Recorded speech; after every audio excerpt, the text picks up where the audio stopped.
ഇസ്രായേലിനെതിരെ വീണ്ടും ഇറാന്റെ ഭീഷണി ഉയർന്നിരിക്കുകയാണ്. ഇറാന്റെ സൈനിക മേധാവിയാണ് ഈ ഭീഷണി പ്രധാനമായും ഉയർത്തിയിരിക്കുന്നത്. ഓപ്പറേഷൻ ട്രൂ പ്രോമിസ് ട്രെയിനിന്റെ ഭാഗമായി ഇസ്രായേലിനെ പൂർണ്ണമായി നശിപ്പിക്കുമെന്നാണ് ഇറാൻ ഇസ്ലാമിക് റവല്യൂഷണറി ഗാർഡ് കോർപ്സിന്റെ മേജർ ജനറൽ ഇബ്രാഹിം ജബരി വെളിപ്പെടുത്തുന്നത്. ഏറ്റവും ശ്രദ്ധേയമായ കാര്യം എന്നത് ഒരാഴ്ചക്കിടെ ഇത് മൂന്നാമത്തെ പ്രാവശ്യമാണ് ഇസ്രായേലിന് നേരെ ഇറാൻ ഭീഷണി മുഴക്കുന്നത് എന്നതാണ്. മാത്രമല്ല 2024 വർഷത്തിൽ ഏപ്രിൽ ഒക്ടോബർ മാസങ്ങളിൽ നടന്ന ആക്രമണ പരമ്പരയ്ക്ക് ശേഷം അടുത്തതായി ഇസ്രായേലിനെതിരെ ഇറാൻ ആസൂത്രിതമായി നടത്തുമെന്ന് പറയുന്ന മൂന്നാമത്തെ ആക്രമണം കൂടിയാണിത്. ഈ പദ്ധതിക്ക് നൽകിയിരിക്കുന്ന പേരാണ് ഓപ്പറേഷൻ ടു പ്രോമിസ് എന്നത്. മറ്റൊരു കാര്യം എന്നത് തുടർച്ചയായി IRGC ഇസ്രായേലിന് നേരെ ഭീഷണി ഉയർത്തുന്നുണ്ട് എന്നതാണ്. മാത്രമല്ല കഴിഞ്ഞ ആഴ്ച ഇസ്രായേൽ സന്ദർശിച്ച American state secretary Marco Rubio Iran ഉയർത്തിയ ഈ ഭീഷണി ഇസ്രായേലിനൊപ്പം നിന്ന് തന്നെ ചെറുക്കുമെന്നും പറയുകയുണ്ടായി.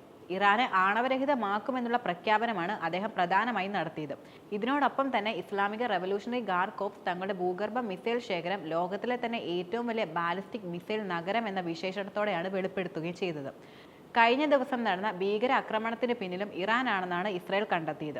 പശ്ചിമേഷ്യയിലാണ് ലോകരാജ്യങ്ങളെല്ലാം തന്നെ ഇപ്പോൾ ശ്രദ്ധ കേന്ദ്രീകരിച്ചിരിക്കുന്നത്. ഇറാനെതിരെ ഭീഷണിയുമായി ഇസ്രായേൽ പ്രധാനമന്ത്രി നെതന്യാഹു കഴിഞ്ഞ ദിവസം രംഗത്ത് വരികയുണ്ടായി. കൂടാതെ American state secretary Marco Rubio പ്രധാനമായും ആരോപിക്കുന്ന കാര്യം പശ്ചിമേഷ്യയിലെ ഏതൊരു പ്രശ്നം എടുത്തു നോക്കിയാലും അതിൽ ഇറാന്റെ കരം കാണാമെന്നാണ്. യുക്രൈൻ യുദ്ധം അവസാനിപ്പിക്കാനായി ഡൊണാൾഡ് ട്രംപ് അധികാരത്തിലേറിയ അന്ന് മുതൽ പറയുന്നുണ്ട്. അതിനായുള്ള ശ്രമങ്ങൾ കാര്യമായി തന്നെ നടക്കുകയും ചെയ്യുന്നുണ്ട്. എന്നാൽ ഈ സാഹചര്യത്തിലാണ് നെതന്യാഹുവിന്റെ ഈ ഭീഷണി വന്നിരിക്കുന്നത്. ഇറാനെതിരെയുള്ള ഇസ്രായേലിന്റെ നിലപാട് വളരെയധികം കടുപ്പവുമാണ്. ഇസ്രായേൽ തുടങ്ങിവെച്ച പണി പൂർത്തിയാക്കുമെന്നാണ് ഇസ്രായേൽ പ്രധാനമായും പറയുന്നത്. കൂടാതെ ഡൊണാൾഡ് ട്രംപിന്റെ ശക്തമായ പിന്തുണ ഇസ്രായേലിനൊപ്പം ഉണ്ടെന്നും നെതന്യാഹു പറയുകയുണ്ടായി. ഇറാനെതിരെയുള്ള ഇസ്രായേലിന്റെ നിലപാട് വളരെയധികം കടുപ്പവുമാണ്. ഇസ്രായേൽ തുടങ്ങിവെച്ച പണി പൂർത്തിയാക്കുമെന്നാണ് ഇസ്രായേൽ കൂടുതലും പറയുന്നതും. മാത്രമല്ല ഡൊണാൾഡ് ട്രംപിന്റെ ശക്തമായ പിന്തുണ ഇസ്രായേലിനൊപ്പം ഉണ്ടെന്നും നെതന്യാഹു കൂട്ടിച്ചേർക്കുകയുണ്ടായി.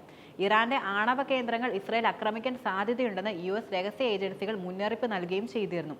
ഇസ്രായേൽ ഇറാൻ സംഘർഷം എങ്ങനെയാണ് ഇനി മുന്നോട്ട് പോകുകയെന്നത് കണ്ടറിയാം.